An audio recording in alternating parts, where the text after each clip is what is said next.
अच्छा जानवी, अगर कोई भी पास में आएगा ना तो चाकू भोंक देना, ओके? थैंक्स। કેમ છો દોસ્તો? અત્યાર સુધીની સૌથી ખતરનાક ગુજરાતી ફિલ્મ વશની હિન્દી રીમેક શૈતાન રજૂ થઈ છે. લગભગ 2.5 કલાકની આ ફિલ્મ વશની સરખામણીએ કેવી છે અને જોવા જેવી છે કે નહીં તેના વિશે ટૂંકમાં વાત કરીએ. રેટિંગ કે પ્લસ માઇનસ પોઈન્ટની દ્રષ્ટિએ નહીં પણ ઓડિયન્સના પોઈન્ટની વાત કરીએ તો સવારનો પહેલો શો હતો, છતાં 25-30% જેટલા દર્શકો આ ફિલ્મમાં જોવા મળ્યા. ઇન્ટરવલમાં અને ફિલ્મ પૂરી થયા બાદ થોડા યુવા મિત્રોની સાથે વાત થઈ.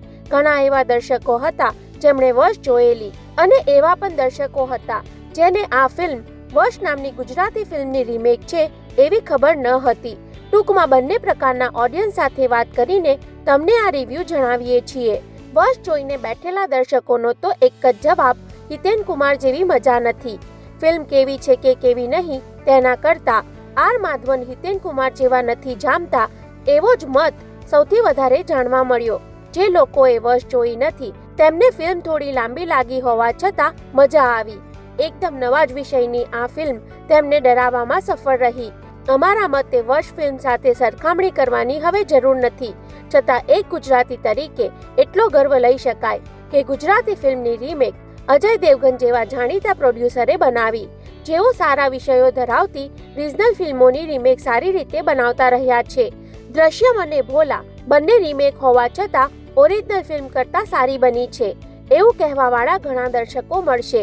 તેવી જ રીતે વશ કરતાં શૈતાન વધારે સારી છે એવું કહેવાવાળા પણ મળશે.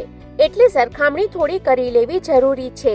આ ફિલ્મ હિન્દીમાં બનાવવાનું કારણ છે ફિલ્મની સ્ટોરી, કેમ કે કૃષ્ણદેવ યાજ્ઞિકની ઓરિજિનલ સ્ટોરીની બેઠે બેઠી કોપી શૈતાનમાં છે, સિવાય કે ક્લાઇમેક્સ જેમાં માઇનોર ચેન્જ કરવામાં આવ્યા છે, જેને કારણે વશ અને શૈતાનનો એન્ડ થોડો જુદો કહી શકાય. વશના જે દમદાર ડાયલોગ અને એકદમ ટાઇટ સ્ક્રીન પ્લે હતો તેમાં ઘણી છૂટછાટ લેવાઈ છે, જેને કારણે ફર્સ્ટ હાફ લાંબો લાગે છે અને ક્લાઇમેક્સનું દ્રશ્ય પણ થોડું વધારે ખેંચાતું હોય એવું લાગી શકે. અમુક ડાયલોગને બાદ કરતા બાકી બધા ડાયલોગ સામાન્ય કહી શકાય. ખાસ તો ગુજરાતીમાં હું માણસ નથી રાક્ષસ છું અને વિકૃતાઈવાળો જે ડાયલોગ છે જેને કારણે પ્રતાપ એટલે કે હિતેન કુમારનો ડર થિયેટર છોડ્યા બાદ ઘર સુધી રહે તેવા ડાયલોગ આર માધવનના વનરાજના નથી. વનરાજના અમુક ડાયલોગ્સમાં તો કોમેડીનો ટચ પણ આપવામાં આવ્યો છે. આમ છતાં જે લોકો માટે આ ફિલ્મ ફ્રેશ છે તેમને માધવનનો ડર જરૂર લાગશે. આ ફિલ્મના ડિરેક્ટર છે વિકાસ બહલ, જેમણે આના પહેલા આવી ફિલ્મો ક્યારેય બનાવી નથી. તેમની ફિલ્મોના વિષય સંવેદનશીલ અને થોડા કોમેડી પ્રકારના રહ્યા છે, જેનો પ્રયોગ તેમણે આ ફિલ્મમાં ખૂબીથી કર્યો પણ છે. પરંતુ જે રીતનું હોરર એલિમેન્ટ ફક્ત ને ફક્ત સિનેમેટોગ્રાફી, એડિટિંગ અને બીજીએમથી વશમાં ઊભું કરવામાં કૃષ્ણદેવ યાજ્ઞિક સફળ રહેલા, તેમાં વિકાસ બહલ આ ફિલ્મમાં થોડા નિષ્ફળ રહ્યા છે એવું ફિલ્મની લંબાઈને કારણે કહી શકાય. ફિલ્મ જ્યારે ફ્રેમ ટુ ફ્રેમ કોપી જ કરી છે અને થોડી જે ક્રિએટિવ છૂટની જરૂર હતી તે પણ લીધી છે, ત્યારે લંબાઈ વધારવાનો કોઈ એંગલ દેખાતો ન હતો. અમુક સીન તો બહુ ખેંચાયા હોય એવું લાગ્યું. વશ સાથે સરખામણી કર્યા વગર જો દરેક કલાકારની એક્ટિંગ વિશે વાત કરીએ તો દરેકનું કામ સારું છે, જેમાં ખાસ તો આર માધવન તમને સરપ્રાઈઝ જરૂર આપશે. જાનકીએ વશની જેમ જ આ ફિલ્મમાં જોરદાર કામ કર્યું છે અને અજય દેવગન અને જ્યોતિકા માતા પિતાના પાત્રોમાં પરફેક્ટ લાગે છે. નાના બાળ કલાકારે એક્ટિંગ પણ સારી કરી છે.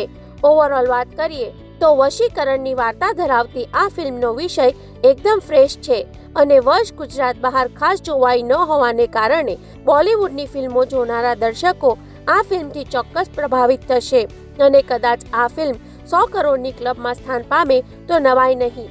તમે શૈતાન ફિલ્મ જોઈ લીધી હોય તો વશની સરખામણીએ તમને કેવી લાગી તે કમેન્ટ કરી જણાવજો અને હંમેશા જોડાયેલા રહો ફિલ્મ રિવ્યૂ ગુજરાતી સાથે. જય જય ગરવી ગુજરાત.